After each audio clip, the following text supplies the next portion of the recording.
미국에서 물건 팔지 말라는 이야기죠. 이제 오늘 조선일보 톱뉴스입니다. 중국 관세가 125%가 아니고 총 145% 하루 만에 수정 발표를 했는데 엄청난 사건인 거죠.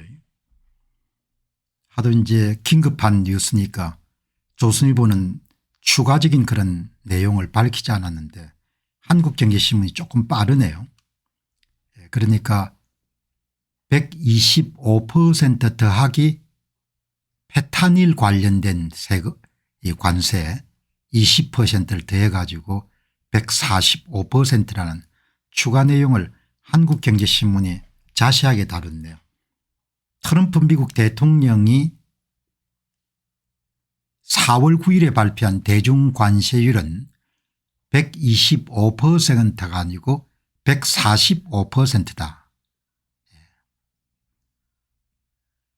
트럼프 대통령은 전날 서명한 문서에서 미국의 대중관세율 항목을 84% 125% 수정했고 125% 관세는 10일 0시 1분부터 발효가 되는데 그런데 페타닐 관련 행정명령에 따른 추가 관세 20%는 별개니까 중국에 대한 미국의 관세율은 125%가 아니고 145%다.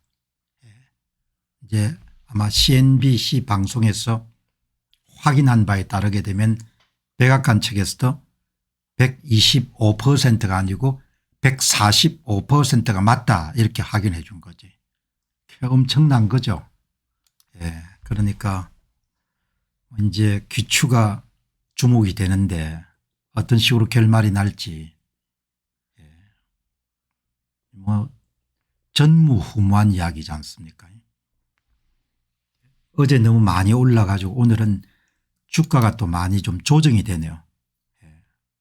뭐 어제 오른 것이 거의 절반 정도 조정이 된 것 같은데 이제 오늘 아침 월스트리트저널 여러분들 메인을 보게 되면은 스탁 가격이 출렁거린다. 이렇게 이제 나오네요. 자, 이 145% 백악관은 말했다. 중국산 제품에 대한 관세가 145%가 맞다. 다우존스 지수가 1500포인트 빠졌고 이상 빠졌고 나스닥이 5% 정도 빠진 것 같다. 이런 내용들이 이제 추가적으로 나오는데 이제 5245 최고치가 올해 한 6200까지 갔죠. 그리고 이제 어제 이전에는 4000 한 뭐 600, 700까지 빠진 5245까지 이렇게 확인이 됐네요. 자, 이렇게 이제 지금 됐는데 설문조사를 한번 실시해 봤습니다. 설문조사에 미국 중국 관세 125%가 아닌 145% 수정 발표. 미국 측에서 중국으로 하여금 그냥 우리가 헤어지는 게 좋겠다 이런 이야기인데 미국의 초강경책 전망이 앞으로 어떻게 될 것 같냐 이렇게 이런 설문조사를 하니까 이제 82% 되시는 분들이 미국의 초강경책이 먹혀 들어갈 것 같다. 다르게 보게 되면 사태가 단기간에 해결될 것으로 본다. 이게 낙관론을 가지신 분들이 82%고 먹히지 않을 것이다. 이게 이제 15% 정도 되네. 대부분 시민들이 갖고 있는 생각이 반드시 맞아떨어지는 건 아니지만 대체로 여론이 1200여 명 정도가 참여해 가지고 이렇게 형성돼 있다. 이렇게 보시면 좋겠습니다. 진짜 초강경 대책 뭐 이렇게 표현하기에도 부족할 정도로 여러분들 센 조치인 거죠. 아마 중국 측에서는 상당히 이제 어려움이 많을 것 같은데 자, 여기 이제 보시면은 뭐 여러분들 수출을 거의 안 된다는 거 아닙니까? 해운 주식도 뭐 곤두박질 치고 통관 취소, 상하이항의 미국행 화물 선박이 거의 사라졌다. 어떤 상품도 들어가기가 힘들게 되는 거죠. 타격이 안 되면은. 그러니까 아주 한 국내 언론사 보도 이벌찬 특파원이 보낸 보도를 보게 되면 상황의 심각성을 알 수가 있죠. 중국 최대 무역항인 상하이항이 직격탄을 맞아 한산해졌다. 트럼프가 중국의 기록적인 125% 추가 관세를 물리기 전인 지난 7일과 8일만 하더라도 상하이항에 대기하고 있던 선박의 절반 정도가 미국형이었다. 중국의 수출업체 상당수가 출하를 전면 중단하고 상황을 관망하고 있다. 운임이 속절없이 하락하고 있는 중이다. 해운주가 이번에 엄청나게 타격을 받은 거죠. 중국의 미국행 함물기 운항이 급감하는 추세다. 항공을 이용한 그런 전자상거래 업체들은 주로 항공을 이용했을 때니까 전자상거래 업체들이 해외로 배송하는 화물이 전체 항공 화물의 약 60% 이상을 차지하니까 당장 화물 항공 타격을 굉장히 심하게 받은 경우에 속하는 거죠. 이거 뭐 이런 보통 일이 아닙니다.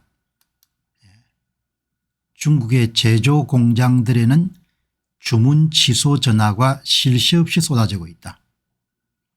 미국 최대 유통업체인 월마트는 중국 저장성의 크리스마스 장식품 공장에 10년 만에 처음으로 납품 중단 가능성을 언급했다. 뭐 이게 이제 아마 속보 형식으로 들어온 내용을 이렇게 소개를 했는데 이 보시게 되면은 어마어마한 거죠. 중국이 145% 관세를 때리는 겁니다. 오늘 이렇게 이제 방송 진행하는 중에 많은 분들이 한국의 대선 전망에 대해서 많은 이야기를 하고 한 분께서는 윤 어게인으로 황교안 부정선거 밝혀 대통령 당선 기대합니다. 뭐 이렇게 다 나오고 리버킹 님은 지금 중국 첨가물 엄청 할인해서 팔아도 안 팔려서 상한 것을 다 가져다 버리는 중입니다. 이런 이야기를 했는데 대선을 어떻게 이깁니까? 제가 여기에 이제 여러분들 요즘에 뭐 국내 문제 제가 잘 이야기 안 하는데 선거 어떻게 이길 겁니까? 선수 기죽이자는 이야기가 아니고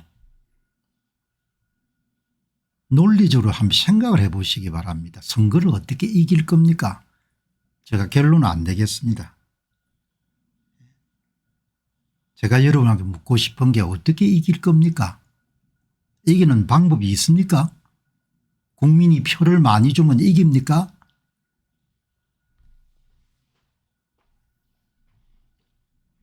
이기기가 힘들게 돼 있지 않습니까?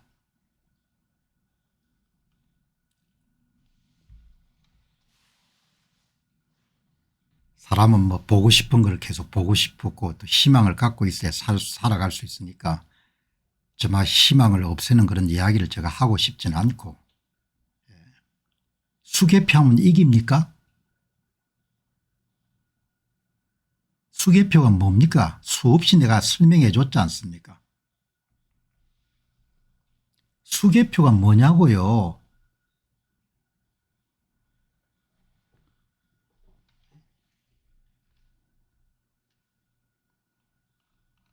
이렇게 논리적으로 생각을 못 해가지고 뭐 험한 세상에 어떻게 살아갈 수 있겠습니까? 윤 대통령께 수없이 내가 경고했지 않습니까? 칼 갖고 있을 때 못 쓰면 당신이 당할 거다. 공병호 TV 열심히 보신 분들은 전망이 거의 다 맞아떨어졌지 않습니까? 수개표 해야 돼. 수개표는 무슨 수개표가 의미가 있습니까?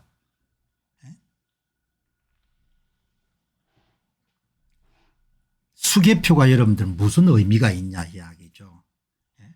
표를 세는 건데 표를 세가 무슨 의미가 있냐 이야기입니다. 아침부터 여러분들 혈압 올리니까 그 정도 하겠습니다. 그렇게 무신들하고 생각들 못하면 뭐 고생할 수밖에 없는 거죠. 어떻게 하겠습니까?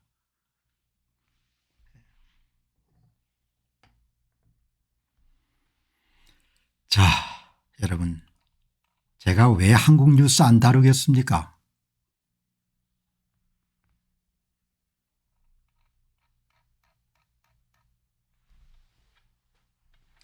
자, 여러분들. 자, 오늘 여러분들 이 트럼프가 어제 여러분들 급격하게 이런 방향 전환을 했지 않습니까? 중국에 대해서는 145% 관세를 때리고 나머지 국가에 대해서는 일단 잠정적으로 부과한 관세가 협상이 끝날 때까지는 유예를 하고 일반 관세 10%만 더 내는 걸로 하고 일단 90일 동안 협상이 타결이 되고 나면은 이제 90일 지나고 난 다음부터 협상 타결된 내용을 갖고 적용하겠다 이렇게 된 거죠. 여러분들 그냥 다 결론되어 있으니까 제가 안 다루는 겁니다. 제가 인생의 이 소중한 기간을 여러분들 안 될 일을 가지고 왜 계속 다루는 겁니까? 내가 60대 여름 전반부에 5년 정도를 투자를 했는데 내가 손을 뗀다는 게 여러분 뭘 뜻하는 겁니까? 대한민국의 선거에 대해서 여러분들 제야에서 활동한 사람 치고 손에 꼽을 정도로 제가 전문가겠죠. 왜냐하면 5년을 투자했으니까. 5년 낮 밤을 가리지 않고 여러분들 시간을 투자했으니까. 내가 손을 뗀 겁니다. 왜 손을 뗐겠습니까? 노력해서 될 수 있는 일이 있고 노력해서 될 수가 없는 겁니다. 노력해서 될 수 없는 일이라고 내가 판단했기 때문에 손을 가감하게 뗀 겁니다. 저는 한국 남자들의 평균적으로 조금 맺고 끊는 것이 분명한 스타일인 거죠. 아침 방송에 이름 첨부 와가지고 무슨 대선이 어떠니 이런 이야기를 하니까 그러니까 그냥 제가 조금 짜증이 나는 겁니다.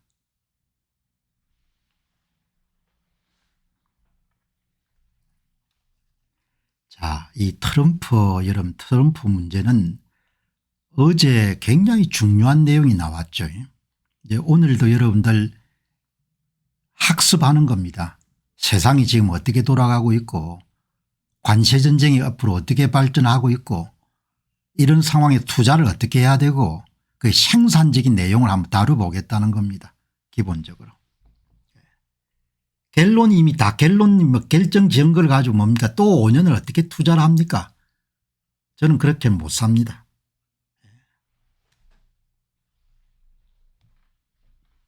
자, 여기 이제 어제 이 트럼프의 관세 정책은 배울 만한 가치가 굉장히 많은 게 있는 겁니다.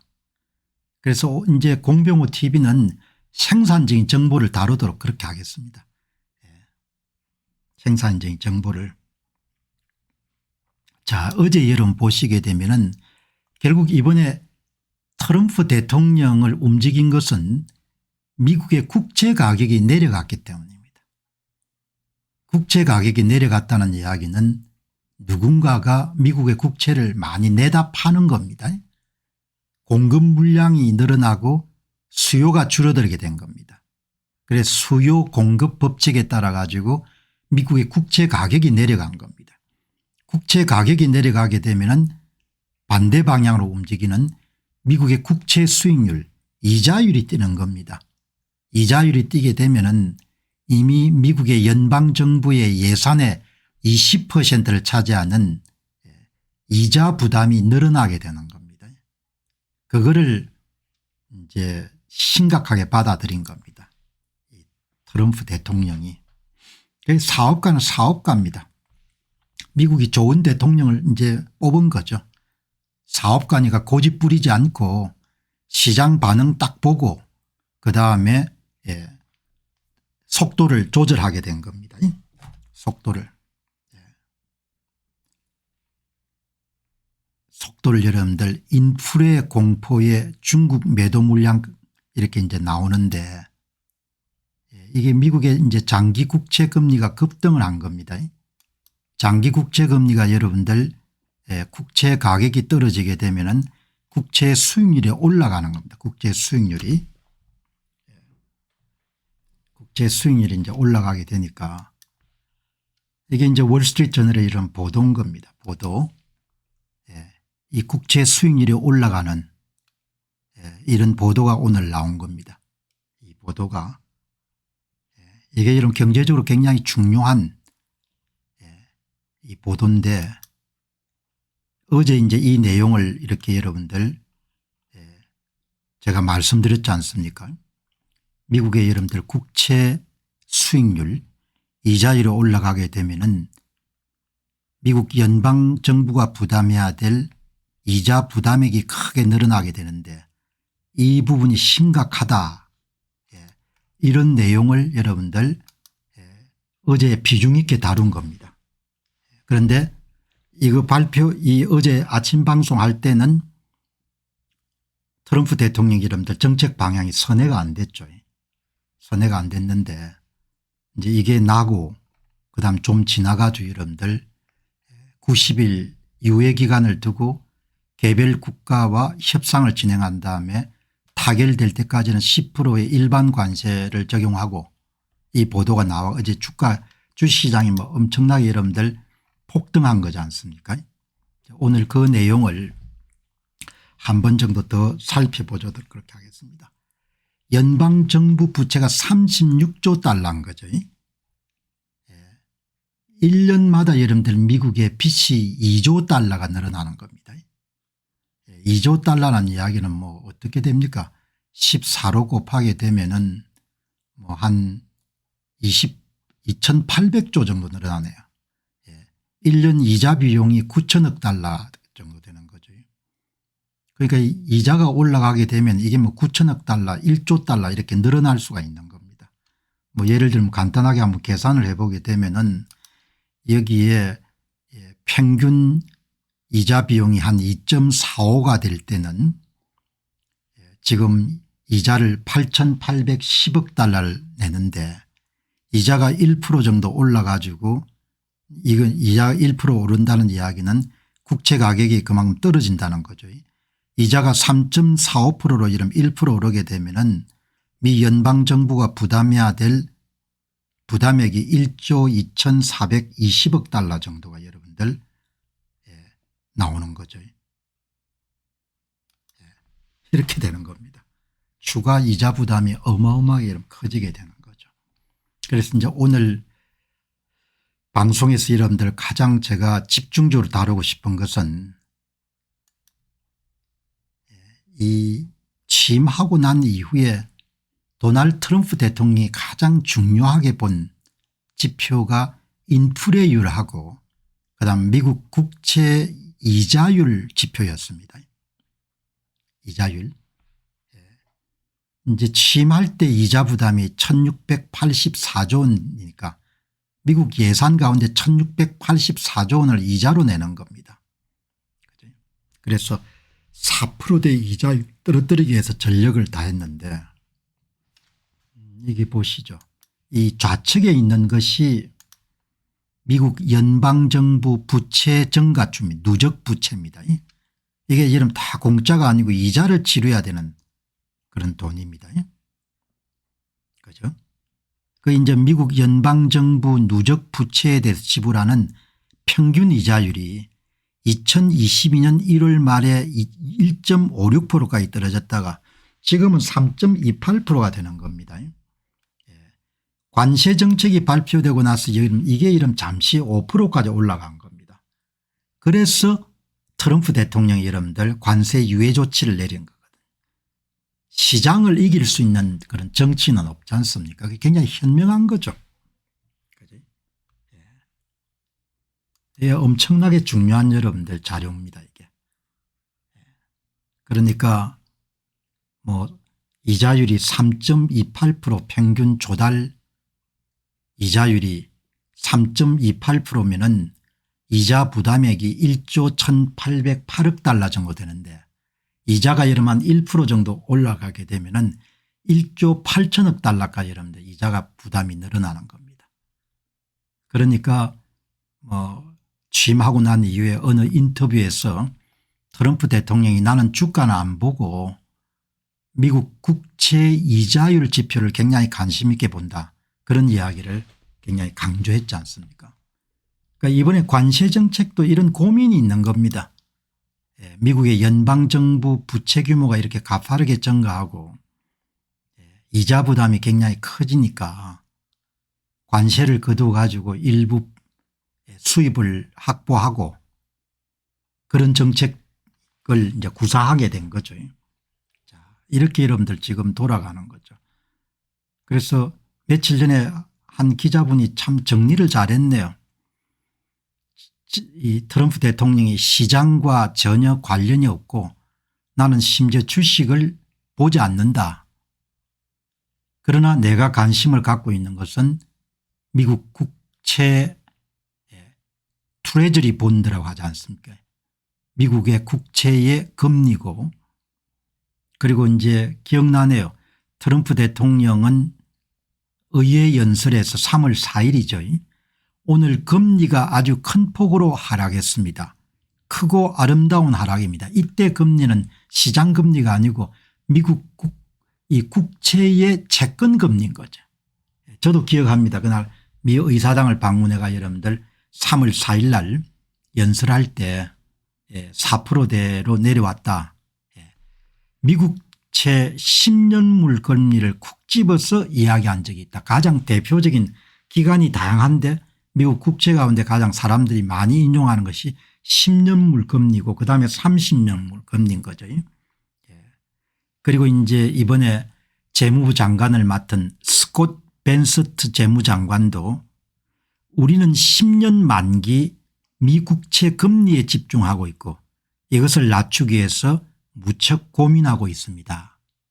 취임한 이후에 가장 관심을 갖고 있는 그런 의제가 미국 국가 채무 금리를 떨어뜨리는 겁니다. 금리를.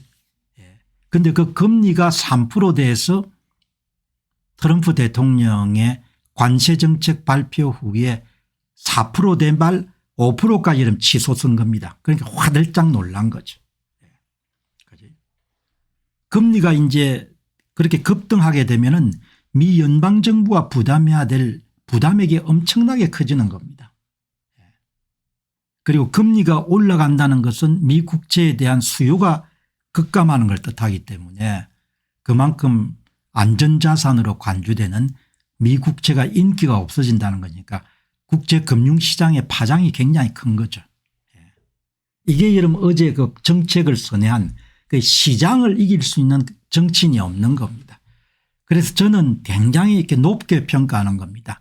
아, 이분은 사업가 출신이니까 본인이 예상한 대로 정책을 밀어붙였는데 시장 반응이 너무 과도하니까 입장을 선회한 겁니다. 대단한 실용주의자인 거죠. 대단한 실용주의적인 그런 생각을 이런 거를 즉시 여러분들 금융시장이 불안해지니까 정책 방향을 수정하는 걸 보고 미국 사람들이 대통령을 참 잘 뽑았다는 생각이 드는 겁니다. 모든 정책이 자기가 원하는 대로 갈 수 없지 않습니까? 대단히 유연한 사람인 겁니다. 그래서 저는 또 다르게 보는 겁니다. 야, 정말 현명한 사람이구나. 자기 의도대로 시장이 돌아가지 않으니까 어떤 정치인도 시장을 통제할 수 없지 않습니까? 반시장적인 정책으로 가게 되면은 그러면 실패를 하게 되죠, 정치인들이. 그 내용을 아주 잘 정리해 놓은 겁니다. 트럼프 행정부는 등장한 이후에 국채 금리 낮추기에 집중해 왔다. 왜냐하면 막대한 국가 부채로 인해서 이자 부담이 늘어나기 때문이다. 그래서 여러분들 지금 트럼프 행정부가 추진하고 있는 게 두 가지지 않습니까? 영어 표현으로 fix it이라는 표현을 쓰지 않습니까? 문제를 고치기 위해서 하나는 연방정부의 재정적자 규모를 줄이기 위해서 일론 머스크라는 이름들 정부 효율부 이름들 수장을 임명했고 그다음 하나는 무역 질서를 개선하기 위해 가지고 두 가지를 추진한 겁니다. 그러니까 우리가 뭐 국내 문제에 대해서 와글와글 여러분들 싸울 수 있지만 중요한 내용은 이렇게 전체적인 시각을 딱 갖고 있게 되면은 시대를 보는 안목도 늘어나지만 동시에 투자를 어떻게 해야 될 것인가에 대한 그런 생각도 여러분들 가질 수 있지 않습니까? 그러니까 이게 남 문제가 아니고 자기 문제일 수 있는 거죠. 미 국채 10년물 금리는 올 초 연 4.8%, 그러니까 연 4.8%를 바이든 행정부로부터 트럼프 행정부가 물려받은 겁니다. 유산으로.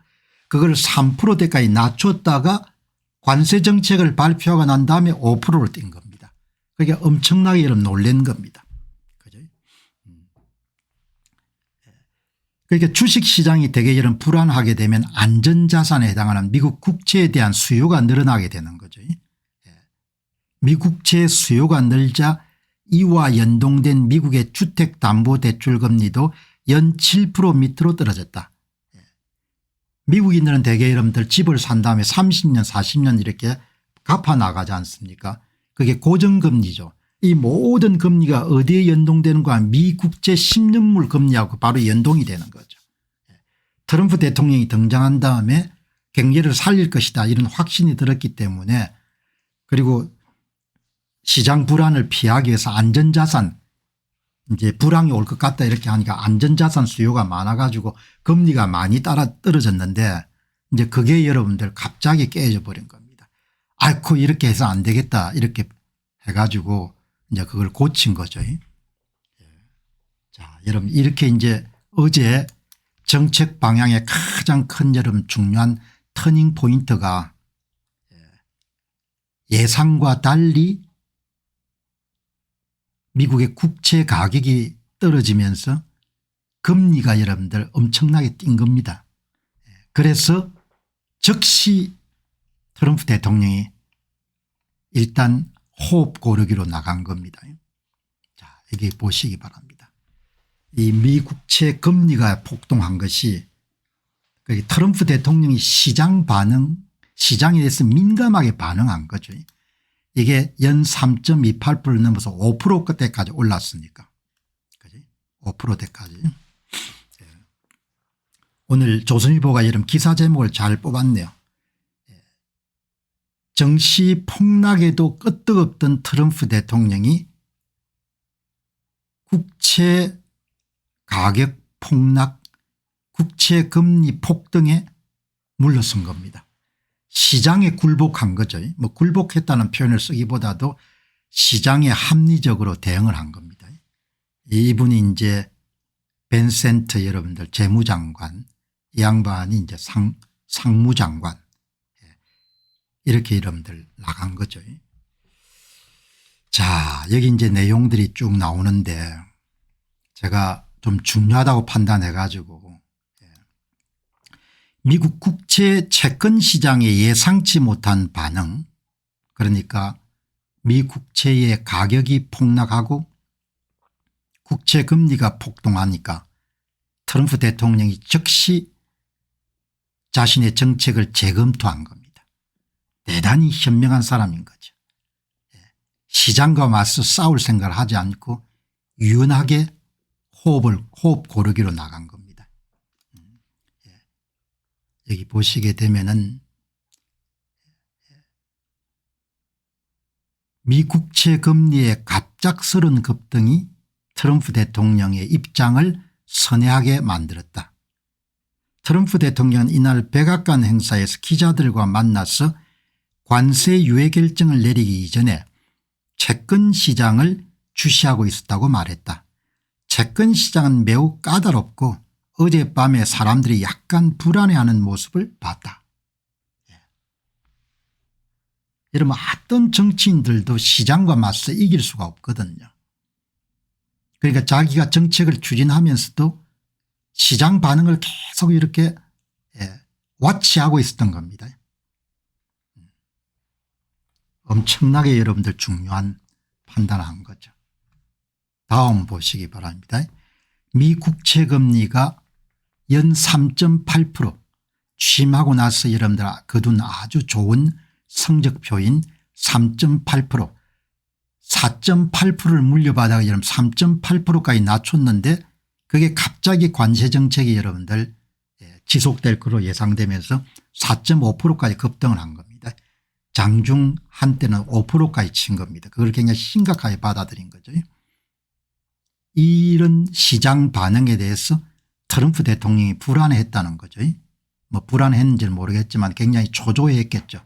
예상대로 돌아가지 않으니까. 미 국채 금리는 미국인들의 모기지론, 신용카드 대출, 자동차 리스의 기본금리로 쓰이는 미국채 10년물 금리에 다 연동되기 때문에 굉장히 중요한 거죠. 그러니까 그 이야기는 다르게 이야기하게 되면은 누군가 미 국채를 팔았던 겁니다. 많이. 그 시장의 물량이 여러분들 늘어나게 되면 가격이 떨어지지 않습니까? 미 국채를 판다는 이야기는 앞을 여러분들 그렇게 낙관적으로 안 보는 겁니다. 낙관적으로 안 보기 때문에 조금 여러분들 방송에 다루기 복잡한 주제지만 그래도 저는 이런 내용을 다룰 만한 가치가 있다고 그렇게 본 겁니다. 자, 세 번째는 보시게 되면 트럼프 행정부 경제팀의 최대 현안의 관심은 미국채 금리를 지속적으로 낮춰서 이자 부담을 줄여나가는 것입니다. 미국채 금리를 지속적으로 낮춘다는 이야기는 역으로 국채 가격이 올라가는 걸 뜻하는 거죠. 국채 가격이 올라가려면 수요가 많아져야 되지 않습니까? 미국 경제에 대한 확실한 믿음이 늘어나게 되면 수요가 많아지겠죠. 그런 정책에 이제 기초를 둔 겁니다. 여러분들 지금 이렇게 차근차근하게 제가 설명하는데 나중에는 어디까지 연결되는 거 하니까 투자하고 연결되는 겁니다. 가치 방송을 앞으로 계속하겠습니다. 정치인이 누가 되고 뭐 이런 거 백날 이야기해봐 여러분 가치가 없지 않습니까? 철두철미하게 여러분들 가치를 추구하겠습니다. 여러분이 시간을 저한테 1시간 2시간 투자한다고 생각하고. 트럼프 행정부가 재정 무역 적자를 줄이겠다며 관세 정책을 선포한 중요한 이유인 국채금리가 대단히 중요한 거죠. 국채금리가. 연방정부 이자 부담이 올해 1,400조인데 국방비가 1,240조인 겁니다. 그래서 우리가 흔히 천조국이라는 이야기를 쓰지 않습니까? 국방 예산이 1,240조인데 1년 연방정부가 짊어진 누적적자 36조 미 국채 금리 부담이 1,400조 정도 되는 겁니다. 엄청나게 큰 부담인 거죠. 자, 여러분들 그다음 보시기 바랍니다. 국채 수요 증가를 위해 달러화와 1:1 교환이 가능한 스테이블 코인도 활성화할 계획을 갖고 있다. 여러분 수요가 늘어야 가격을 떨어뜨릴 수 있지 않습니까? 미국 국채 금리를 떨어뜨리려면 가격을 올려야 되는데 가격을 올리려면 수요를 늘리면 가격이 올라갈 거지 않습니까? 수요를 늘리기 위해서 트럼프 행정부가 뭐까지 고안하고 있는 거 아니까 달러화를 여러분들 발행하지 않고 달러하고 1:1로 여러분들 코인 거래할 때 대체제인 스테이블 코인까지 여러분 활성화시킬 그런 계획을 갖고 있었던 겁니다. 수요를 늘려야 되는 거죠. 수요를. 그죠? 수요를 늘리는 겁니다. 달러화와 코인의 가치를 1:1로 고정하는 스테이블 코인 지금도 많이 쓰지 않습니까? 스테이블 코인. 그러니까 가상화폐 구입하는 사람은 코인베이스 같은 미국의 큰 가상 거래소에 가게 되면은 1달러를 예치하게 되면은 코인을 주지 않습니까? 1:1로 교환할 수 있는 그런 코인을 스테이블 코인이라고 그렇게 하죠.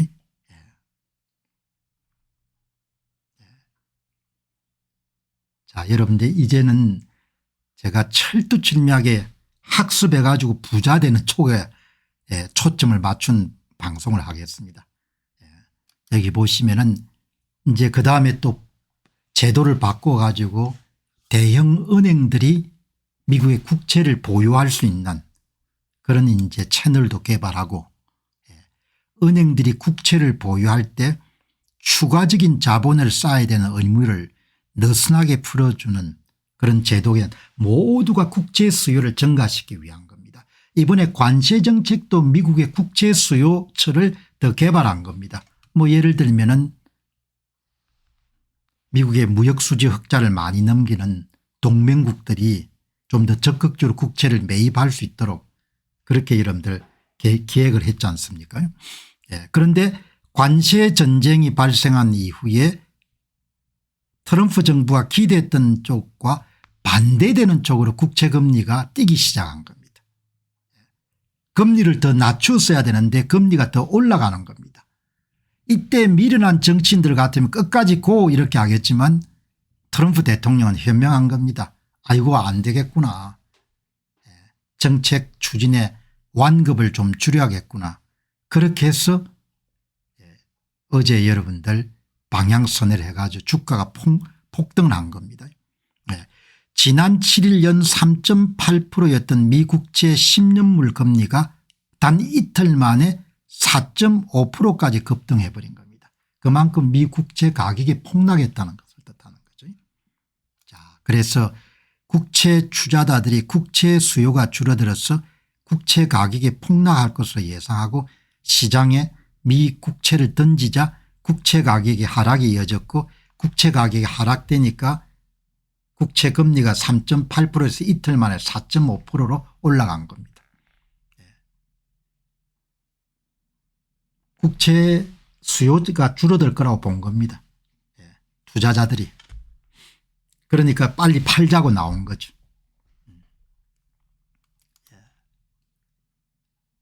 관세 전쟁으로 무역 규모가 줄어들어서 경제가 침체에 빠질 경우 미국 정부는 부족한 세금 수입을 보완하기 위해서 국채를 더 많이 찍어내고 국채가 시장에 더 많이 나오게 되면 국채 가격이 더 지금보다 떨어질 거니까 투자자들이 그걸 예견하고 미리 그냥 투매를 하기 시작한 겁니다. 트럼프 대통령이 전혀 예상하지 못한 방향으로 시장이 달려가기 시작한 겁니다. 자, 그래서 트럼프 행정부의 딜레마는 경상수지는 개선하고 국채 수요는 증가시켜야 되니까 이런 딜레마를 해결하기 위해서 이제 관세 정책을 도입했는데 예정대로 안 돌아간 겁니다. 그래서 이제 완급을 조절하는 그런 의미에서 어제 중국을 제외한 교역 국가들하고는 90일간 협상을 진행하고 협상이 진행되는 동안 일반 관세 인상률인 10%를 적용하겠다. 단계적으로 충격을 최대한 여러분들 낮추게 된 겁니다. 이렇게 여러분들 정리를 하시면 좋을 것 같습니다. 자, 여기 한 분이 아주 재미나는 테드는 미국 달러와 1:1로 연동되는 스테이블 코인으로 테드도 그렇고 US 뭐가 있죠. USDT로 줄였습니다. 2014년에 출시된 USDT는 현재 시가총액 약 1100억 달러를 기록하고 세계 최대 규모의 스테이블 코인으로 자리 잡았습니다. 1:1로 대체를 하죠. 1:1로. 자, 이렇게 여러분들 지금 정리를 하시면 좋겠습니다. 그러니까 트럼프 대통령이 급하게 이렇게 전혀 예상치 못한 방향으로 방향을 선회한 것은 이제 그 스토리가 잘 나오네요. 관세 유예 급반전을 이루게 된 18시간 동안을 재구성한 이철민 외신을 주로 다루는 기자죠. 정리를 잘했네요. 한번 여러분 정리하는 의미에서 한번 보도록 그렇게 하겠습니다.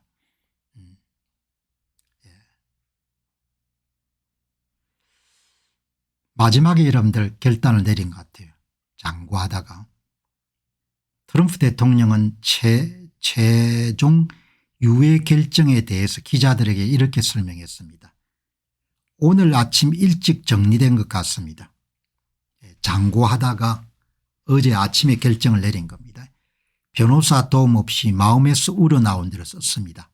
하지만 이런 논의는 꽤 오랫동안 진행됐고 이제 방아쇠를 당기기로 결정한 것입니다. 오늘 실행했고 우리는 만족합니다. 미국의 이런 신문들을 봐도 너무 급작스럽게 결정했다 이렇게 비난 목소리가 높은데 중요한 의사결정을 맡은 자리에 있는 사람들은 급작스럽게 결정하는 것이 아니고 계속 그 문제를 가지고 장고를 하지 않습니까? 트럼프 대통령도 두려움이 있었을 겁니다. 이런 관세 정책을 밀어붙이게 되면은 어디서 문제가 이런 터질지 사전에 미리 완벽하게 예측을 할 수가 없으니까 계속 시장도 와치하고 그다음에 주요 인물들을 만나서 이야기도 들어보고 계속 머리에 영어 표현으로 펜딩이라고 하죠. 펜딩. 계속 그 문제가 있었던 겁니다. 이제 그러다 결론적으로 어제 아침 9일 날 아침에 최종 결정을 내린 겁니다. 그죠. 뭐 1인자 외에 그만큼 고민하는 사람은 없을 겁니다. 중대 정책 실행을 앞두고 트럼프 대통령은 계속해서 시장을 주시하고 이해관계자들의 의견을 청취해 왔습니다. 계속 사람을 만나고 뭐죠. 국채금리 동향 이런 걸 계속 모니터링 했을 겁니다. 본인이. 그래서 뭐 주가가 이렇게 뭐 어마어마하게 많이 빠졌죠. 그러다 이제 하루 만에 여러분들 그냥 반등을 한 겁니다. 오늘 또 주춤해졌고. 이제 중국에는 145%를 때리고 한국을 비롯한 75개 국가에는 기본가시 10%만 때리는 걸로 여러분들 방향을 급선회한 거죠. 아주 중요한 것은 이 보시기 바랍니다. 제1인자가 되면 이렇게 고민을 많이 하는 겁니다. 최종 결정을 내리기 전에 오전에 JP모간 체이스의 CEO 회장인 제이미 다이먼이 폭스뉴스에서 나와서 말하는 것도 신청했는데 다이먼 회장은 인터뷰에서 경기 후퇴 가능성이 높죠. 그리고 소비나 투자 활동이 줄어들게 될 것이다. 그렇지만 기본적으로 관세 정책에 대해서는 뭐 찬성하는 바가 크다 이렇게 이야기를 한 거죠. 저도 여러분들이 이거를 미리 봤는데 지금이야말로 최고의 매수 타이밍입니다. 자신감을 갖고 있구나 이렇게 생각했지 정책을 변경할 그런 의도를 갖고 있는 경우로는 해석을 못했거든요. 그래서 여러분들 공병호 TV를 통해서 앞으로 4년 동안은 도널드 트럼프 대통령의 심중을 읽어내는 것이 굉장히 중요할 것 같습니다. 그래서 오늘 방송도 마지막 부분을 가게 되면은 제가 보는 도널드 트럼프의 심중을 계속해서 제 나름대로 해석을 하겠습니다. 자, 도널드 트럼프 대통령이 즉시 실행이 아니고 90일 이후에 협상 후에 최종 실행을 하겠다 이렇게 회군하게 된 결정적인 이유는 앞에서도 여러 번 강조한 바와 같이 미국채 금리 폭등, 미국채 가격 폭락과 미국의 달러와 같이 하락, 달러 수요 감소 이런 부분이 대단히 중요한 역할을 했다는 거죠. 여러분 여기서 우리가 참 여러분들 한 번 더 세상의 모든 현상이란 것은 바라보는 사람에 따라 교훈을 얻을 수 있지 않습니까? 저는 굉장히 중요한 교훈을 우리에게 주는 거죠. 유연하게 세상을 대하라는 교훈인 겁니다. 심지어 미국의 여러분들 그 철벽처럼 보이는 트럼프 대통령도 아주 겸손하지 않습니까? 미국의 국채 시장을 자기가 이길 수도 없고 통제할 수 없다는 것을 자기가 잘 아는 겁니다. 미국의 최고 가는 권력자들도 시장 앞에 너무나 겸손한 겁니다. 앞으로 차기에 등장하는 한국의 행정부 수장도 시장과 맞서 싸우겠다 그렇게 하면 완전히 깨질 수밖에 없는 거예요. 그런 교훈을 우리한테 주는 거죠. 미 국채 여러분들 금리가 이렇게 폭등을 한 겁니다. 폭등을. 그 이제 좀 미련한 사람 같으면 뭐 이게 무슨 대수냐 이렇게 생각할 건데 사업거래소 갈고 닦은 사람이기 때문에 심각하게 본 겁니다. 이게 엄청나게 큰 일이구나. 권기원님 고맙습니다. 공부가 되셨다니 굉장히 참 도움이 앞으로도 계속해서 도움이 많이 될 겁니다. 제가 공부하는 자세를 계속 가지고 여러분들 세상을 보기 때문에 얼마나 흥미진진한 겁니까? 그리고 여러분들 계속 가면서 이제 투자 섹션도 많이 다루도록 하겠습니다. 왜냐하면은 내가 여러분들 도널드 트럼프 대통령 직접 만나서 대화를 나누지 않았지만 도널드 트럼프의 트윗을 여러분들 쫙 분석해 나가게 되면은 한 분야를 계속 파고들면 촉이 계속 발전되거든요. 지금은 선거 문제 이야기하면 그냥 뭐 몇 시간 동안 떠들 수 있지 않습니까? 왜냐하면 몇 년 동안 투자를 했기 때문에. 제 이야기 요지가 뭔고 하니까 이 방송을 통해서 여러분이 투자에 대한 어마어마하게 많은 돈으로 측정할 수 없는 지식과 정보를 얻을 수 있을 겁니다. 제 진지함과 성실함이 이 방송을 통해서 굉장히 많이 부자 되시는 분들이 많이 나오실 거로 봅니다. 이렇게 분석적으로 이야기를 안 하지 않습니까? 한국에. 다 바쁘기 때문에. 미 국채 시장에서 빠져나가 자금이 채권 가격이 미 국채 채권 가격이 하락하게 되면 채권 수익률 이자율이 상승하게 되고 이거는 뭐 일어나서 안 되는 일이죠. 왜냐하면은 지금 미국의 증시에 경기 침체 위험성 때문에 주가가 많이 빠졌는데 주가가 빠지면은 상황이 이런 불안전하기 때문에 채권 수요가 늘어야 되는데 역으로 채권 수요가 계속 줄어드는 겁니다. 그게 얼마만큼 위험한 일이라는 것을 단박에 트럼프 대통령은 알게 된 거죠. 이 사업가 경험이 이만큼 중요한 겁니다. 야, 이거 큰일 나겠구나 잘못하다가 이렇게 판단하는 겁니다. 왜냐하면 미국채 수익률 미국채 여러분들 수익률이 바로 모기지론이라든지 신용카드론 전부 다 영향을 미치기 때문에 거의 하나의 가장 대표 지수라고 볼 수 있는 거죠. 벤센트 재무장관이 시장 반응을 트럼프에게 전달했다. 뭐 뱅커들이나 많은 사람들이 우려를 표했겠죠. 이거를 재무장관이 대통령을 설득을 잘 한 겁니다. 뭐 설득을 하더라도 기본적으로 트럼프 대통령이 청취할 수 있는 그런 태도가 있기 때문에 가능하지 않겠습니까?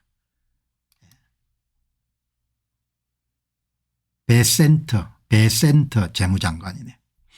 베센터. 주변에 참 좋은 사람들이 많은 것 같아요. 트럼프 대통령을 보게 되면은. 이번에 관세 정책을 추진하는 과정에서 예기치 않은 상황이 발생하니까 이 베센터 재무장관이 대통령을 충분한 정보를 제공한 겁니다.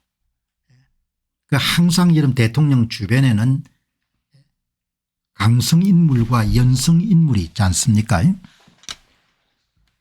트럼프 대통령의 아주 충직한 사람으로 피터 나바로 여러분 고문이 있지 않습니까? 이 피터 나바로 고문은 무역 관련된 일을 오래 해왔기 때문에 그냥 이 금융시장은 조금 익숙하지 않을 겁니다.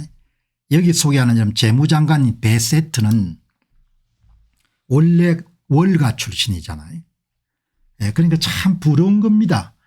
이렇게 현장을 정확히 아는 사람들을 쓸 수 있는 인재풀이 엄청나게 큰 나라가 미국인 겁니다. 미국은 업계 천재들도 많지만 이름들 기라슨 같은 인물들이 배치하고 있는 겁니다. 월가 사정을 속속 들여하는 베세트 이름 재무장관이 있기 때문에 이번에 대통령이 판단을 내리는데 크게 도움이 됐거든요. 한쪽에 이름 치우치지 않는 겁니다.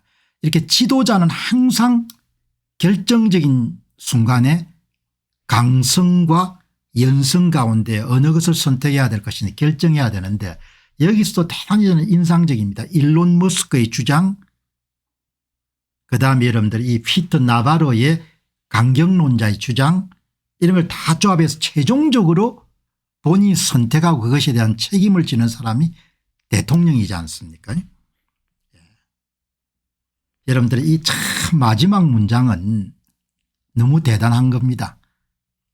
여러분들 이 공병호 TV를 통해서 느낄 수 있는 여러분들이 배우실 수 있는 것은 제가 오랫동안 글을 쓰고 강연을 하고 이렇게 여러분들 정보를 다뤄온 사람이기 때문에 다른 유튜브 방송들이 절대 언급할 수 없는 부분들 이런 부분들을 자주 여러분에게 부각을 시킬 겁니다. 이 도널드 트럼프라는 사람을 이해하는 데는 여러분 이번에 보시기 바랍니다. 오후 대통령 집무실에서 기자들에게 갑자기 유해 결정을 내린 것에 대해서 이렇게 말했다. 여러분 지금 이야기가 트럼프다운 특성을 그대로 이야기하는 겁니다. 도널드 트럼프란 사람이 정신 나간 사람이 아니라는 것을 여기서 알 수 있는 겁니다. 협상 니고시에이션이라는 게 말입니다. 많은 경우에 어느 순간까지는 아닌 것처럼 보이다가 어느 순간 갑자기 협상이 되는 거예요. 이런 거거든요. 시장의 의외성 삶의 불확실성 이런 부분에 모두 다 문호를 열어놓고 있는 겁니다. 이념이나 이런 부분에 지나치게 경도되지 않는 것을 우리가 확인할 수 있는 겁니다. 협상이 어느 순간 반전될 수 있다는 겁니다. 중국과의 협상도 마찬가지인 겁니다. 이런 데서 참 저는 많은 생각을 하게 되거든요. 미국 사람들이 굉장히 훌륭한 대통령을 선택했구나. 주류 언론들은 손가락질을 많이 하지만 나는 특별한 인물로 보는 겁니다. 협상이란 게 말입니다. 어느 순간이 도저히 안 된 것처럼 보이지만 어느 순간에 완전히 뭡니까 협상이 그냥 타결되는 경우가 있습니다. 삶의 의외성 사업의 불확실성 이런 부분을 그대로 이렇게 노출시키는 발언인 거죠. 그러니까 피터 나바로 박사도 굉장히 훌륭한 사람인 겁니다. 이번에 일론 머스크하고 여러분들 설전을 벌리지 않습니까? 그러나 이분 나름대로 세계관이나 경험이 있는 겁니다. 대통령은 무역 경험 있는 전문가하고 월가 경험 있는 전문가하고 사업가로서 걸출한 업적을 남긴 사람들을 다 의견을 들어보고 그 가운데 본인이 선택을 하는 겁니다. 일론 머스크를 선택할 때는 일론 머스크를 선택하고 피터 나바로를 선택할 때는 피터 나바로를 선택하고 베센트를 선택할 때는 베센트를 선택하는데 이번엔 베센트 이야기를 더 많이 들은 겁니다. 그러니까 얼마나 훌륭한 거죠. 제가 훌륭하다는 것은 도널드 트럼프 대통령이 뭐 인간적으로 훌륭하다 이런 부분을 강조하는 것이 아니고 직업인으로서 훌륭하다는 겁니다. 도널드 트럼프 대통령을 이번에 다시 보게 된 겁니다. 아, 이 양반은 진짜 직업인으로서 프로페셔널로서 대통령의 직업인으로서 대단히 훌륭한 사람이구나.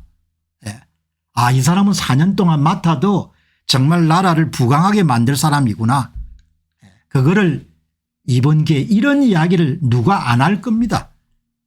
한국에 많은 유튜브들 있지만 도널드 트럼프의 그 인간적인 측면이나 그 심성까지 들어가서 이런 코멘트를 안 할 겁니다. 굉장히 제가 볼 때는 이번에 인상적인 부분이죠. 초강경 정책을 밀어붙여가 이런 피터 나바로의 생각을 100% 수용해가 이런 밀어붙이다가 채권 시장이 이런 급변하니까 베센트 이야기를 해가 이런 완전히 먼저 방향을 써내버리는 겁니다. 예. 우리가 배울 수 있는 참 좋은 기회입니다. 자, 그럼 여러분들 여기 한번 보시죠. 트럼프의 극적인 반전 우리는 여기서 무엇을 배울 수 있는가 그런 질문을 던질 수가 있죠. 여기서 배워야 될 가장 중요한 교훈은 누구도 시장을 이길 수 없다는 겁니다. 차기의 한국에 등장하는 여러분들 대통령은 반드시 기억해야 될 메시지입니다. 어느 누구도 시장을 이길 수가 없는 겁니다. 시장을 이기려고 드는 순간 나라가 망가지든 아니면 권력이 망가지든 망가지게 되는 겁니다. 시장을 이길 수가 없는 거죠. 여러분 이런 상황이 발생했을 때 미 국채 금리가 급등을 한 겁니다. 이틀 만에 3.8%에서 여러분들 거의 5%대까지 육박을 하게 된 겁니다.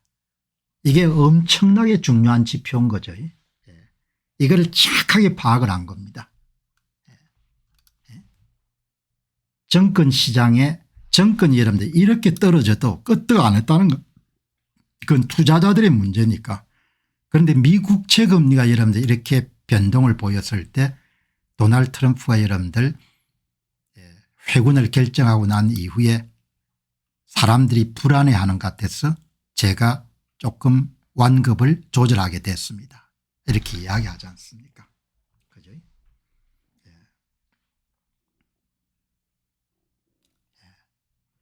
이번에 배울 수 있는 트럼프 교훈의 가장 어뜸은 시장은 누구도 이길 수가 없다는 겁니다.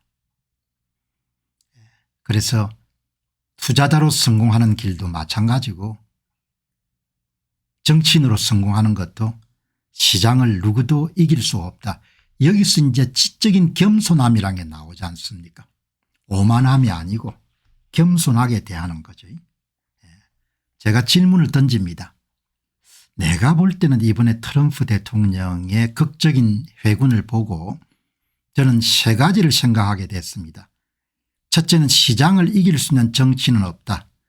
둘째, 모든 정책은 집행과 이해 당사자들의 반응과 연결되어 있기 때문에 이해 당사자들의 반응을 고려해서 완급을 조절해야 된다. 셋째, 대단히 트럼프 대통령은 실용적인 사고를 가지고 있습니다.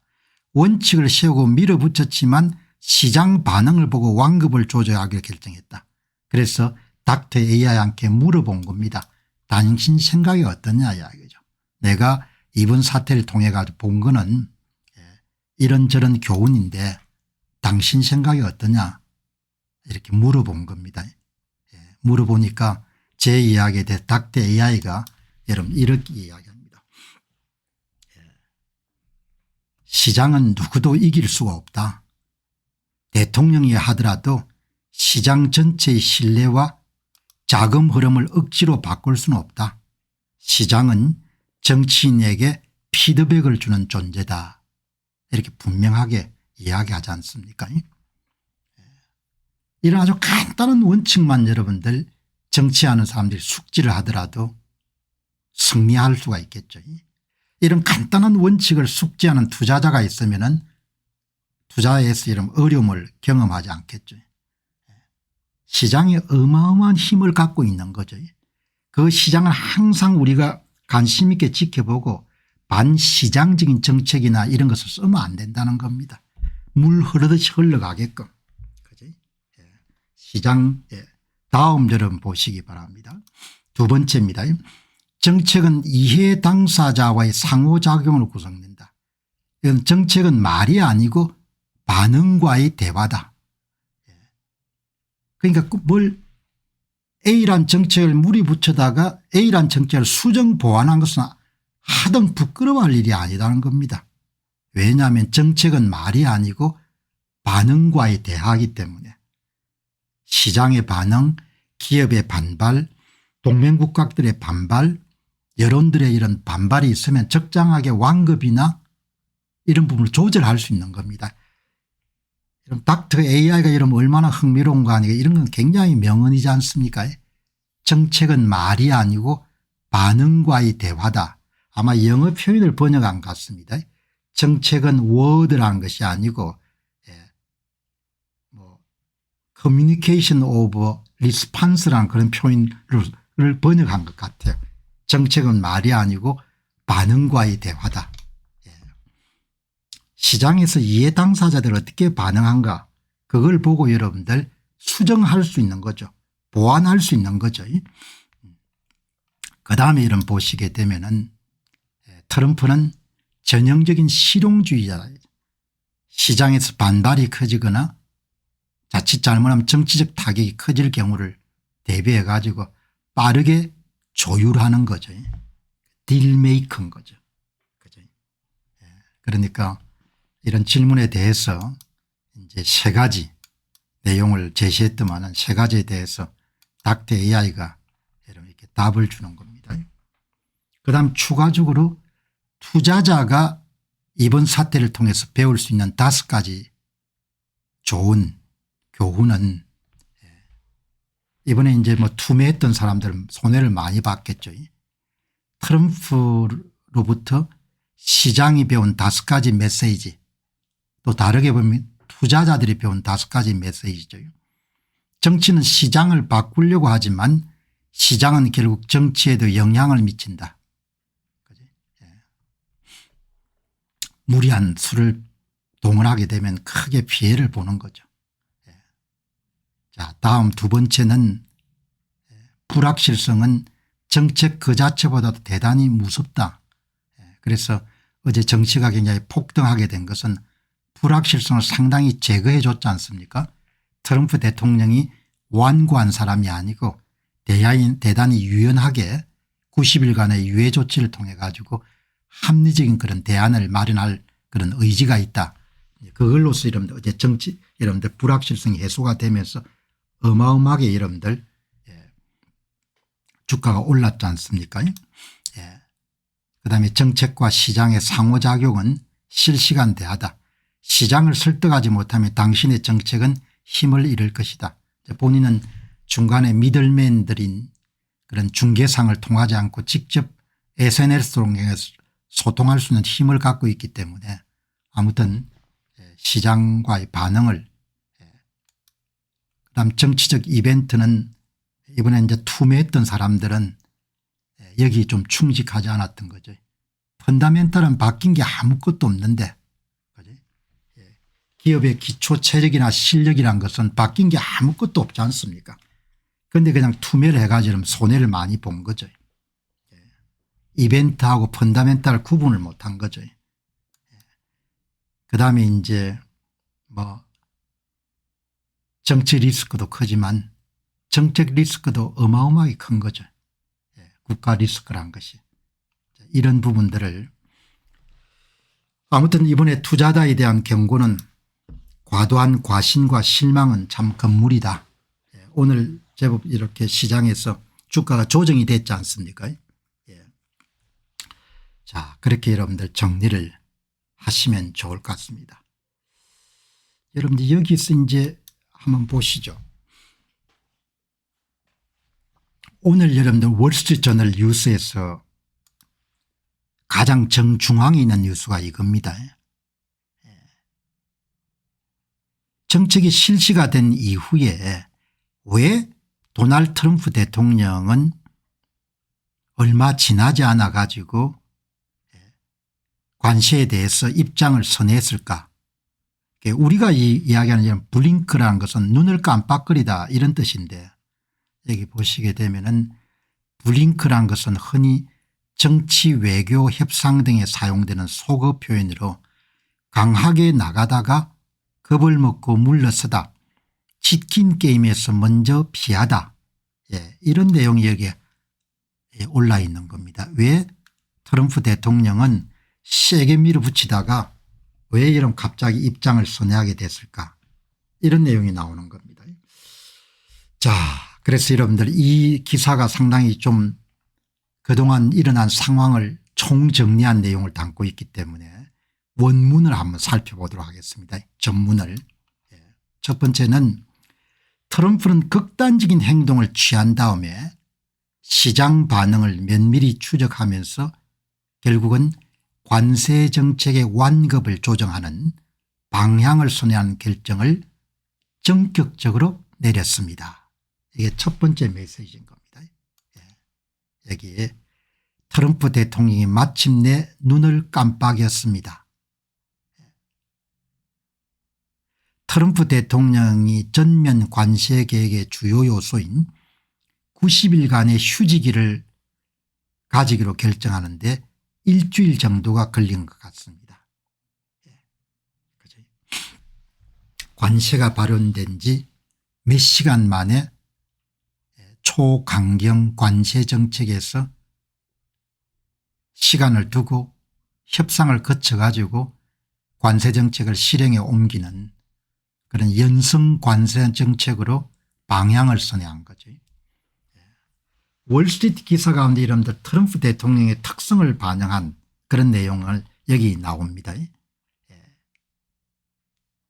트럼프 대통령은 관세에 대한 반응이 마치 신결적인 선수가 경기에 나서지 못하는 것처럼 그렇게 처신했지만 채권 시장의 변화를 지켜보고 JP모간 체이스의 제이미 다이먼 회장을 비롯한 비즈니스 리더들이 경기 침체에 대한 두려움을 표명하는 것을 들으면서 방향을 바꾸는 본능에 의존했다고 말했습니다. 트럼프 대통령 극단적인 행동을 취하고 반응을 면밀히 추적하면서 주변의 여러분들 전문가들과 동맹국들을 계속 추측한 다음에 방향을 바꿨습니다. 번역이 그렇게 여러분들 매끄럽지 않지만 어떻든 용감하게 보였지만 항상 시장의 이해 당사자들의 움직임이나 반응을 관찰하고 또 습득하는데 게으름을 안 피웠다는 겁니다. 그치? 자, 여기 보시면은 트럼프가 자신의 게시물을 SNS에 발표한 직후에 주식시장이 상승하자 베센트는 웨스트윙 백악관의 입구 앞에 서서 지난 일요일 날 자신과 트럼프 대통령이 만났을 때 일부 관세를 일시 중지하는 움직임이 논의되었다고 추가적으로 기자들에게 설명했습니다. 베세트 재무장관은 기자들 앞에서 저와 대통령은 긴 대화를 나눴습니다고 말했습니다. 이것이 바로 그의 전략이었습니다. 취임하고 나서 가장 중요한 정책 가운데 하나인 거죠. 그리고 정치적 리스크를 많이 아는 그 이야기는 채권 시장이나 주식시장에 수많은 사람들이 여러분들 연결되어 있기 때문에 가장 리스크를, 그래서 지난 한 2, 3일 동안 제가 방송하면서 어마어마하게 위험이 많은 정책을 이렇게 용감하게 추진하고 있다, 이런 종류의 논평을 제가 여러 번 말씀을 드렸을 겁니다. 엄청나게 리스크가 강한, 이제 베센트 재무장관 함께는 네트워크가 많을 테니까 그 사람들이 우려를 표시하는 그런 내용을 계속해서 이제 전화도 하고 뭐 이야기를 한 거죠. 베센트 재무장관의 시장의 우려와 걱정이 쇄도하고 있다는 판단 하에서 트럼프 대통령을 적극적으로 설득했습니다. 트럼프 또한 문제의 심각성을 본능적으로 알아차렸고 상황 반전을 전격적으로 결정했습니다. 베센트 재무장관도 능력이 있는 거죠. 어떻든 대통령을 설득하는 데 성공했으니까.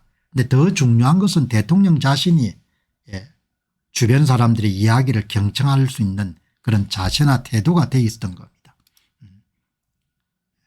재무부 장관이 출구를 찾을 수 있다고 믿었던 트럼프의 주변의 많은 사람들이 이번 조치에서 감동을 받았습니다.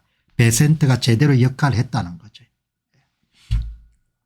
대통령 주변에 수많은 사람들이 있지만 실질적으로 대통령의 영향을 행사할 수 있는 사람은 베센트였는데 이 양반이 자기의 롤을 제대로 수행한 겁니다.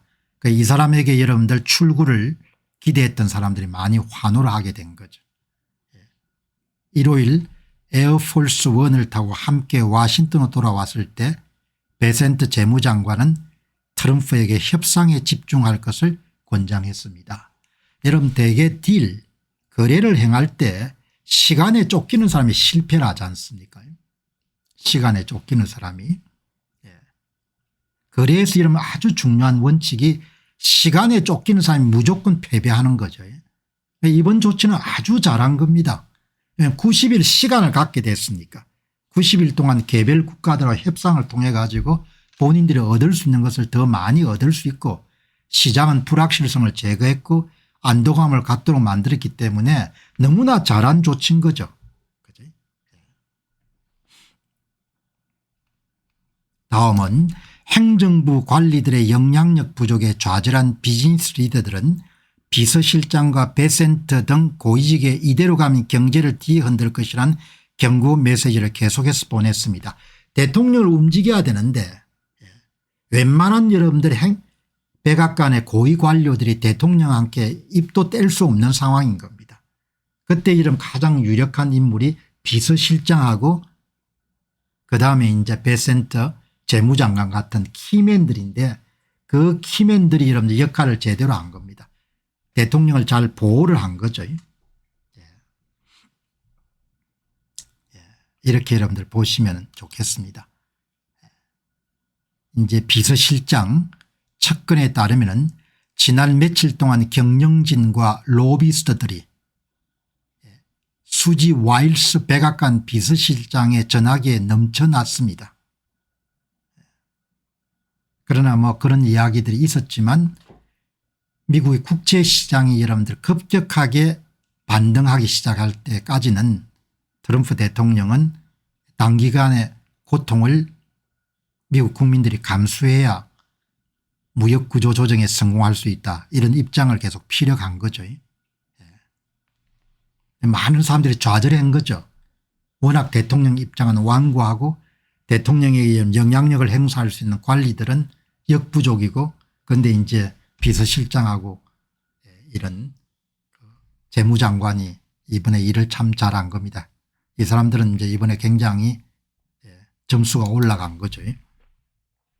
대단히 중요한 사실은 트럼프 대통령이 기꺼이 경청할 자세가 되어 있다는 점입니다. 엄청나게 중요한 거죠.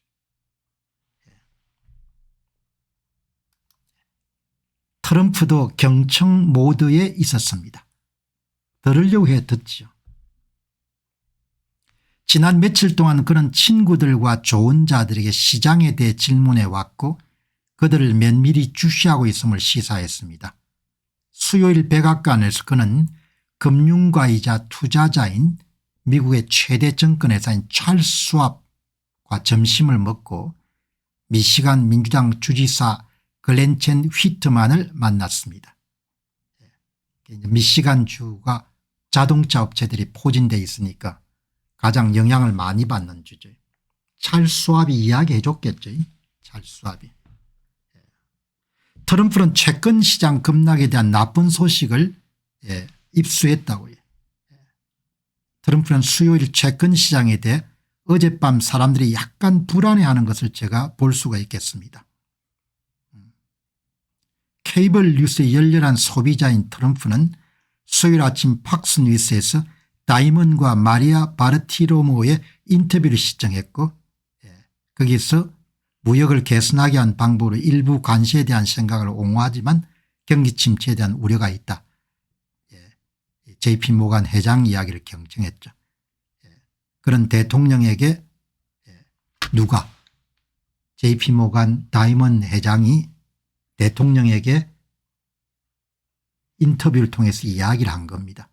이 방송을 대통령이 분명히 보고 있을 거라고 보고 베센트 재무장관에게 거래할 수 있는 시간을 달라고 촉구했다. 여러분 무조건 거래해서 시간에 쫓기면 지는 거죠. 이번에 아주 결정을 잘한 겁니다. 90일 유예기간 동안 동맹국하고 여러분들 협상하면서 뭐 원하는 것만큼 받을 수는 없겠지만 적정한 정도의 양보를 얻어낼 수가 있겠죠. 대단한 결정을 한 겁니다. 그러니까 참 미국이라는 나라가 힘이 있는 거죠. 대통령이 팍스뉴스를 볼 거라고 생각하고 JP모간의 여러분들 회장을 모신 거 아닙니까? 팍스뉴스에서. 그리고 대통령은 당연히 JP모간 회장 이야기를 모니터링을 하고 있었고 그 장소에서 다이먼 회장이 재무장관에게 시간을 좀 줘라 그렇게 이야기를 했던 겁니다. 아주 여러분 한판 승부가 멋진 선거죠. 결국 4월 9일 시장은 안정시키고 정시를 크게 반등시키는 조치를 전격적으로 단행하게 됐고 하지만 이를 위한 준비 작업은 꾸준히 이루어져 왔고 최종 결정은 수요일 아침에 전격적으로 내린 것입니다. 중요한 결정을 내리는 사람은 계속 여러분들 뭐죠? 펜딩 이슈라고 하지 않습니까? 계속 그 문제가 머리를 떠나지 않는 거죠.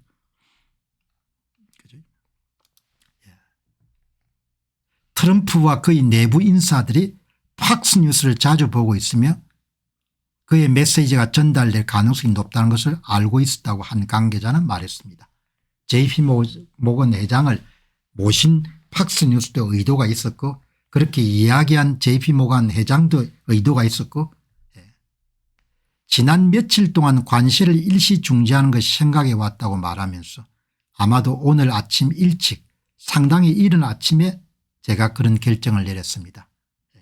그러니까 주식 사라 당신 돈 벌 거다 그때까지 여러분들 그때는 이미 마음을 결정하고 있었던 겁니다. 그러니까 그런 정보를 좀 민감하게 본 사람들은 돈을 벌었겠죠.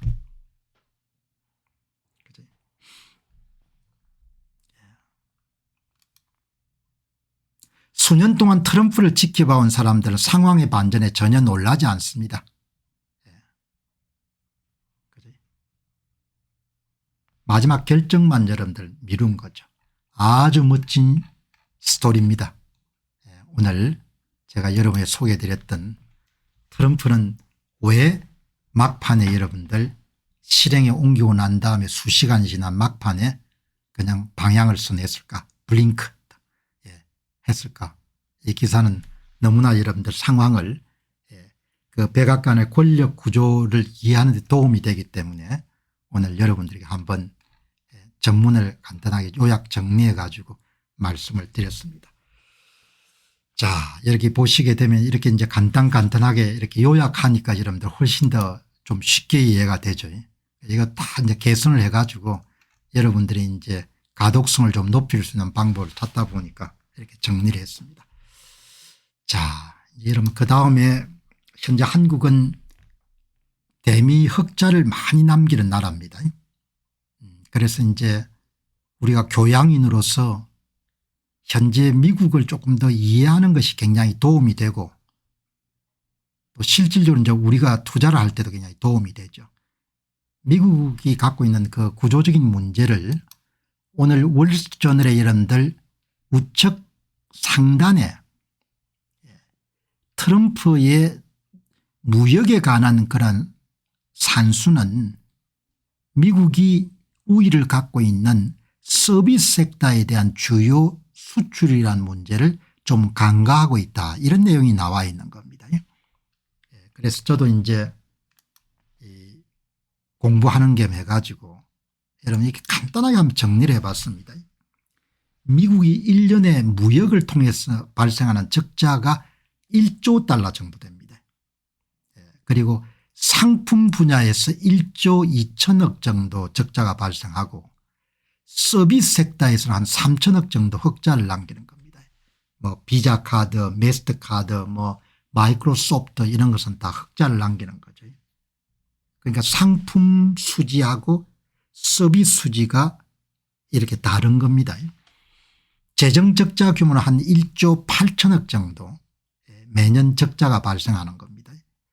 그리고 지금 갖고 있는 총 채무 규모는 36조 2100억 달러. 국가 채무는 예산의 20% 정도를 지금 지불하죠. 20% 지불하니까 이 국방 예산보다 더 많은 약 1700조 정도의 이자가 나가는 겁니다.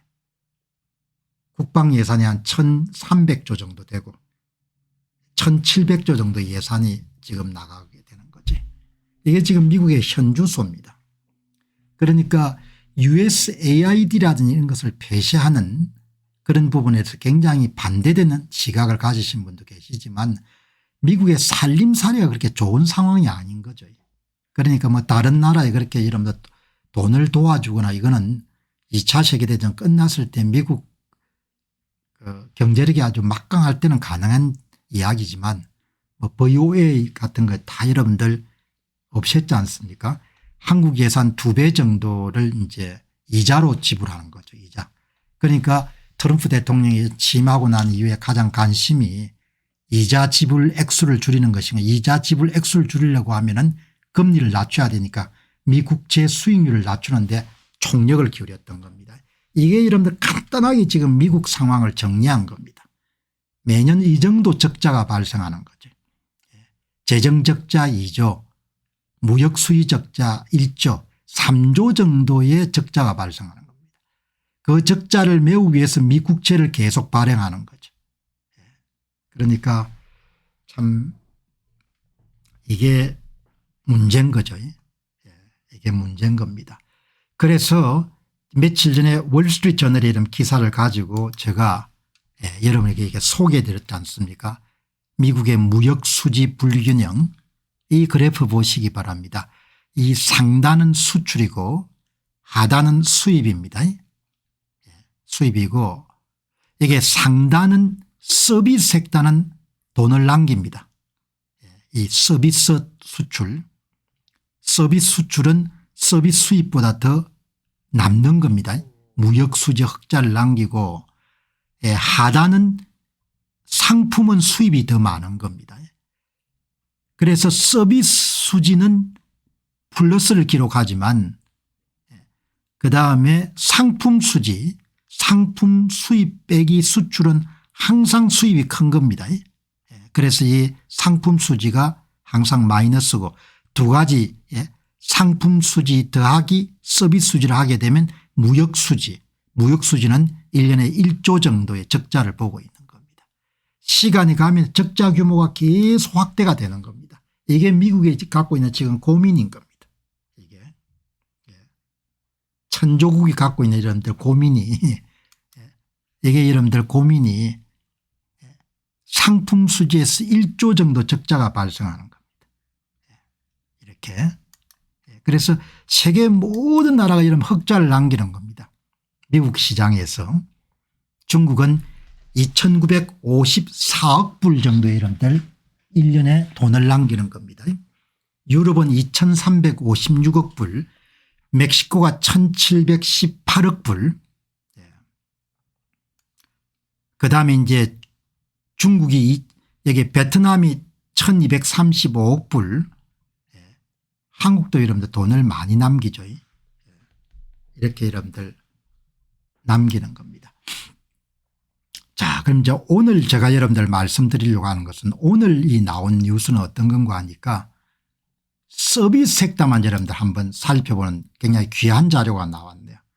미국의 실상을 정확하게 이해할 수 있는데 여기 보시게 되면은 이게 이제 서비스 섹터만 고른 겁니다. 서비스 섹터만. 서비스 섹터만. 이게 이제 서비스 섹터인데 뭐 여기 여행 그다음에 재무 서비스, 지적재산권, 운송, 텔레커뮤니케이션, 컴퓨터, 보험 이게 이제 뭐 기사의 핵심 요지라는 것은 1조 정도의 적자가 발생하고 있지만 서비스 부분을 지나치게 과소평가한 것 같다 이렇게 하지만 그러나 뭐 상품 서비스를 다 합쳐가지고 1조 정도 적자가 발생하는 것은 명백한 사실이니까. 사실이니까. 여기 보시면은 미국이 2000년 이래로 유럽 국가들에 대해서 서비스 섹터는 압도적으로 돈을 남기는 겁니다. 캐나다에 대해서도 마찬가지고 중국에 대해서도 마찬가지고 멕시코에 대해서도 마찬가지고 상품 수준은 1조 정도 적자, 서비스 섹터는 지금 3천억 불 정도 흑자 이렇게 된 거죠. 여기 보시게 되면은 유럽 국가들에 대해서 서비스 섹터의 수출, 수입, 막대 그래프 이런 크기를 보게 되면은 수출 빼기 수입이 항상 플러스지 않습니까? 서비스 섹터는 플러스가 되는 겁니다. 그다음에 중국에 대해서도 중국의 상무부에서 이거를 이야기했더군요. 상품 수지는 우리가 돈을 남기지만 서비스 섹터는 당신들이 돈을 남기지 않느냐 그런 이야기를 했는데 규모가 이제 비교할 수 없었지만 어쨌든 서비스 섹터는 돈을 남기는 거죠. 미국이 비교 우위를 갖고 있는 분야는 여행 그다음에 파이낸셜 서비스, 지적재산권, 운송, 항공 같은 게 포함되겠나 싶은데 텔레커뮤니케이션, 보험 뭐 이런 부분들이 다 차지하는 비중을 여행 수지가 크네요. 전체에서 18% 정도 차지하고 그다음에 이제 서비스 섹터에 특히 돈을 많이 남긴 회사는 우리 여러분이 잘 익숙한 마스터카드, 메타, 비자, 넷플릭스, 알파벳 뭐 여기 당연히 여러분들 알파벳이니까 여기에 유튜브가 들어가겠죠.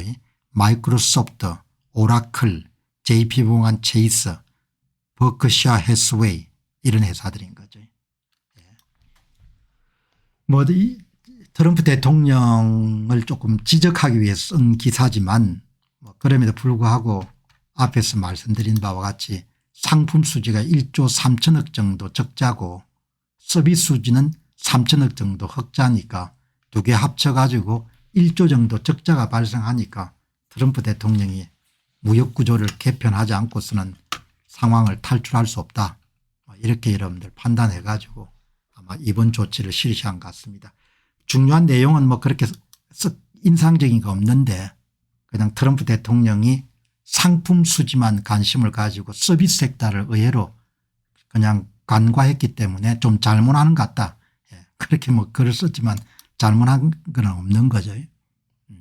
그런데 이제 여기서 걱정하는 것은 어떻든 간에 미국에 대한 이미지 같은 부분이 손상이 되면은 서비스 기업들이 해외에서 활동하는데 지장이 있지 않냐, 뭐 이렇게 여러분들이 이야기하는 것이 핵심적인 메시지입니다. 예.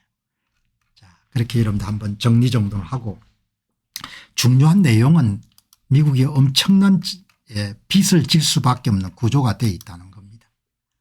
예. 이제 이 빚을 국채를 발행하면은 무역 흑자를 많이 남긴 국가들이 국채를 매입해 가지고 운영이 되는, 이제 서비스 섹터에는 흑자죠. 한 3천억 정도 흑자를 남긴 겁니다. 예. 그렇게 여러분들 돌아간다. 예. 그렇게 보시면 좋겠습니다. 자, 이제 여러분들 오늘 한번 크게 그림을 풀어보시죠. 현재 그 상황이 뭔가 하면 미국이 적자가 발생해 가지고 미국이 국채를 발행하게 되면은 무역에서 흑자를 크게 남긴 그런 나라들이 미 국채를 사는 형식으로 그렇게 자금 흐름이 일어나는 겁니다. 자금 흐름이. 그러니까 이번 기회에 보시면은 미 국채가 국내 투자자들이 가장 안전자산이니까 17조 원 정도를 갖고 있고 해외 투자자들이 7조 7천억 정도를 갖고 있는 겁니다. 이 가운데 이제 일본이 1조 이상 정도를 갖고 있고 중국이 한 6, 7천억 달러 정도 갖고 있는 것 같습니다. 2위. 그다음에 그 가운데 G7 국가들이 한 2조 정도 갈라가겠습니까? 2조 가운데서 1조는 일본이 갖고 있는 거죠. 해외 투자자 비중이 계속 줄어듭니다. 2013년도에 43%에서 2024년도 30%, 특히 이 해외 투자자 비용이 감소하는 데 크게 역할을 한 나라가 러시아하고 여러분들 중국이죠. 한 6천억 불 정도 줄였습니다.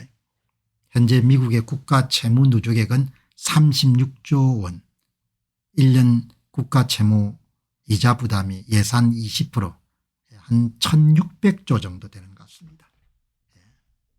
그래서 이제 오늘 제가 이걸 특별하게 말씀드린 것은 미국 국채 상황을 정확하게 알아야 전 세계 교역 구조에 대한 개념을 우리가 정확하게 잡을 수 있는 것 같아요.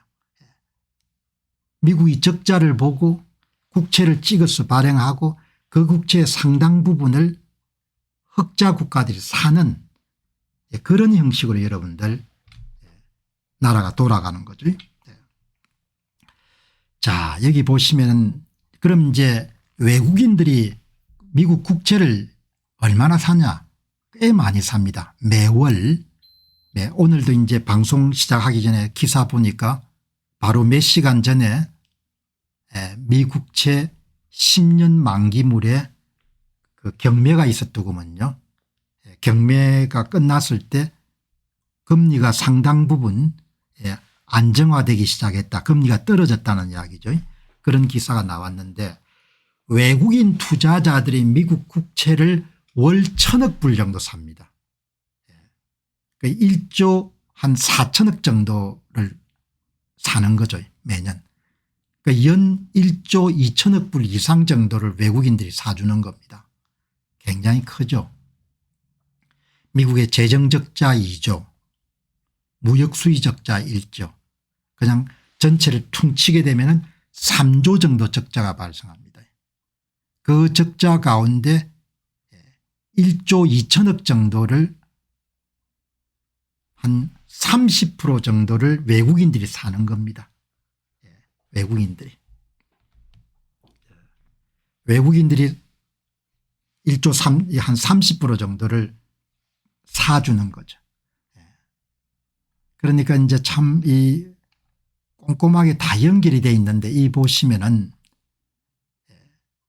무역 흑자를 기록한 국가들이 돈을 벌어 가지고 미국의 국채를 매입을 해 주는 거지. 미국은 재정 적자를 해결하기 위해서 매년 많은 양의 국채를 발행하고 있고 무역 숙지 흑자를 기록하는 그런 교역 국가들이 자기들이 번 돈의 상당 부분을 쏟아부어 가지고 국채를 매입하는 거죠. 월 1,000억 정도 1조 2천억 불 정도를 매입하는 겁니다.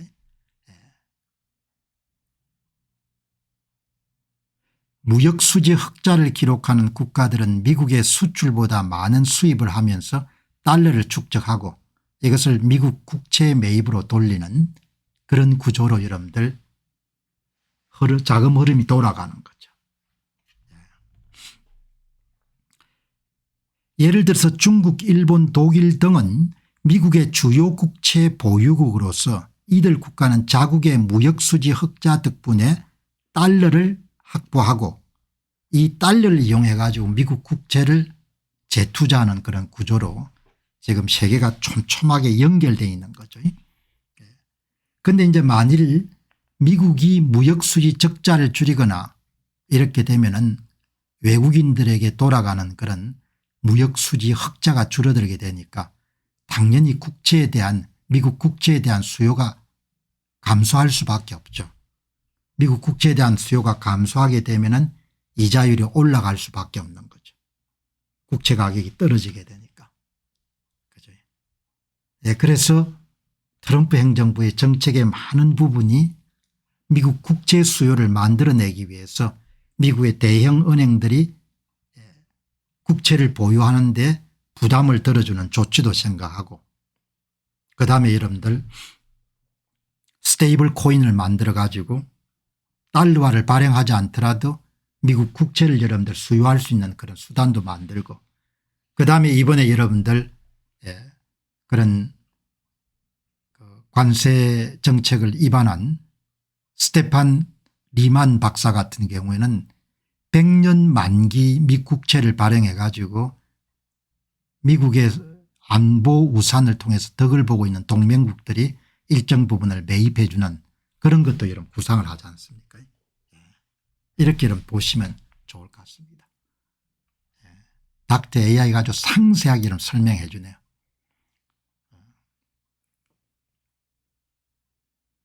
미국의 교육국가들이 큰 무역수지 흑자를 못 남기게 되면은 국채를 살 만큼 여유가 없으니까 국채 수요가 감소하게 되고 국채 수요가 감소하게 되면은 국채 가격이 떨어지고 국채 가격이 떨어지게 되면은 국채 이자가 올라갈 수밖에 없다 이야기죠. 그지? 예. 그게 뭐 참 구조적으로 그렇게 단순한 문제가 아닙니다. 그래서 미국 관세 정책의 중요한 이론적 근거를 제공한 스테판 리만 박사의 보고서는 미국 교역국들이 거두고 있는 막대한 무역수지 흑자를 미국 국채 장기채 100년물 등을 만들어 구매하도록 한 그런 구상을 포함하고 있습니까? 리만 박사 보고서에 그게 들어있죠. 한국이나 이런 나라처럼 미국의 안보 우산의 혜택을 보는 나라들은 막대한 무역수지 흑자 가운데 일부분을 미국이 발행하는 100년 만기 미국 채권을 구매해 주면서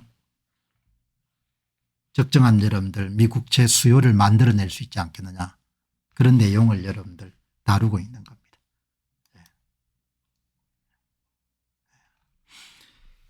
자,